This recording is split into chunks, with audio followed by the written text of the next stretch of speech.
Celui-là, dit le curé, avec ses deuxième et troisième et quatrième parties, a besoin de quelques grains d'Hellebore pour se purger de ses excès. Il faut en retrancher l'épisode du château de la Renommée et d'autres passages encore plus malséants. On lui accordera donc un délai, qu'il se corrige, on usera de clémence à son égard, dans le cas contraire, justice sera faite. En attendant, maître Nicolas, emportez-le chez vous, mais veillez à ce que personne ne le lise. Bien volontiers. Et sans plus se fatiguer, et sans plus se fatiguer à examiner le reste des livres, le barbier dit à la gouvernante de prendre les plus gros et de les jeter dans la cour. Elle ne se fit pas prier, car elle préférait de loin les brûler que de tisser la plus longue et la plus fine des pièces de toile. Elle en prit 8 d'un coup et les envoya par la fenêtre. Mais elle était si chargée qu'il en tomba un au pied du barbier, qui l'ouvrit par curiosité et lut Histoire du fameux chevalier Tyran le Blanc. Dieu tout-puissant, s'écria le curé. Est-ce possible? Donnez-moi ce livre, maître Nicolas, je le considère comme un trésor de bonne humeur et une mine de divertissement. On y trouve le valeureux chevalier Don Kyrieleison de Montauban et son frère Thomas, ainsi que le chevalier Fonseca. On y raconte la bataille que le courageux tyran livre contre un dogue, les traits d'esprit de la demoiselle plaisir de ma vie, ainsi que les amours et les intrigues de la veuve paisible, et la passion de l'impératrice pour Hippolyte, écuyer de tyran. Croyez-moi, maître Nicolas, c'est le meilleur de tous les romans de chevalerie. On y voit des chevaliers qui mangent, comme vous et moi, qui meurent dans leur lit et qui, avant de mourir, font leur testament. Bref, toutes ces choses dont on ne parle jamais dans ces livres-là. Néanmoins, l'auteur aurait mérité d'être condamné à vie aux galères pour y avoir écrit des sottises qu'il aurait pu éviter.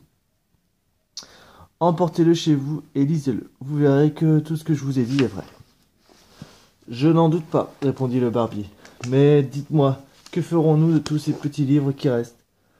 Ceux-là ne sont sans doute pas des livres de chevalerie, mais de poésie.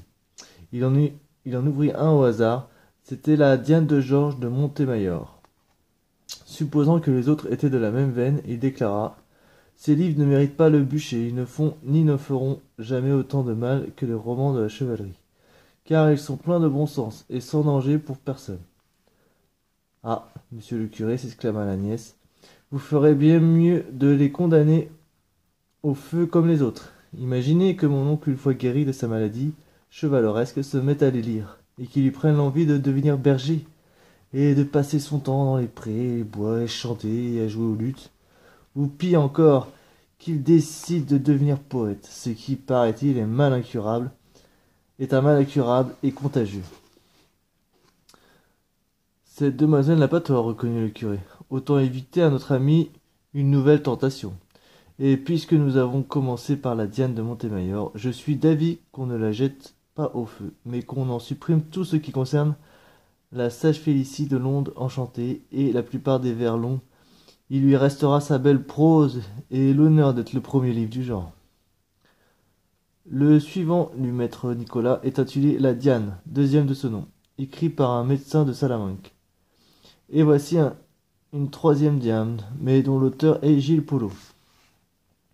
Que la deuxième aille augmenter le nombre des condamnés, mais que l'on traite celle de Gilles Polo avec autant d'égard que si Apollon lui-même en était l'auteur. Continuez, maître Nicolas, et dépêchons-nous, car il se fait tard. Celui-ci, dit le barbier en ouvrant un autre livre, a pour titre Les 10 livres de la fortune d'amour, d'Antonio de Lafrosso, poète sarde. Par tous les saints, s'écria le curé, depuis qu'Apollon est Apollon, et que les muses inspirent les poètes, on n'a jamais composé de livre plus comique, ni plus extravagant que celui-ci. Dans son genre, il est le meilleur du monde. Et quiconque ne l'a pas lu n'a jamais rien lu de divertissant. Donnez-le-moi, maître Nicolas.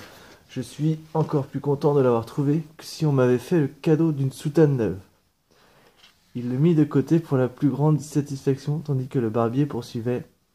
Les suivants sont le berger ibérique, les nymphes de Hénarès et le remède de la jalousie, à la jalousie. Remettez-les sans attendre au bras séculier de la gouvernante.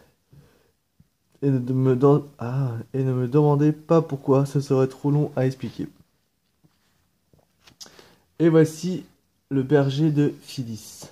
Ce berger a plus d'esprit qu'un homme de cour, à conserver précieusement.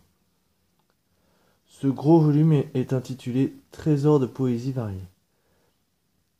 S'il en contenait moins, on l'estimerait davantage. Ce livre a besoin d'un bon nettoyage pour le débarrasser des petitesses qui nuisent à sa grandeur. Nous le garderons parce que son auteur est un de mes amis, et par considération pour d'autres ouvrages plus héroïques et plus relevés qu'il a écrits. Celui-ci, continua le barbier, est le chansonnier de Lopez Maldonado.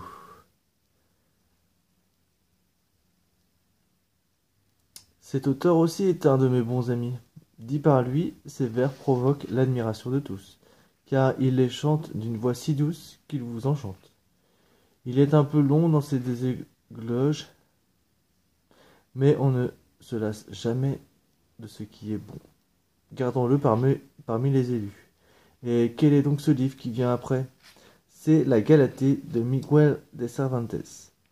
Ce Cervantes est un ami de longue date, et je sais qu'il est plus versé dans le malheur que dans la versification.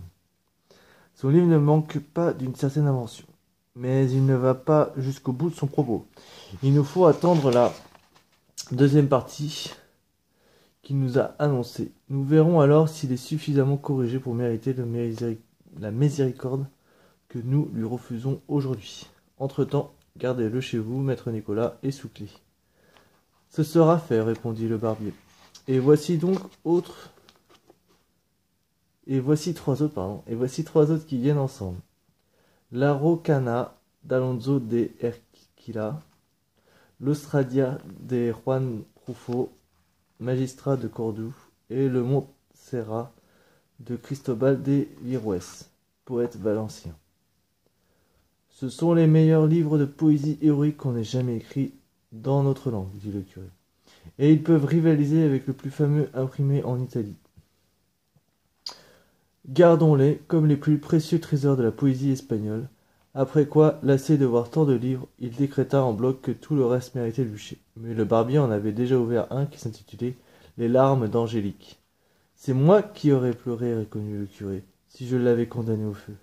Son auteur est l'un des plus célèbres poètes, non seulement d'Espagne, mais du monde. Il est de plus traduit avec grand bonheur. Et il a de plus traduit avec grand bonheur quelques fables d'Ovide. Fin du chapitre 6.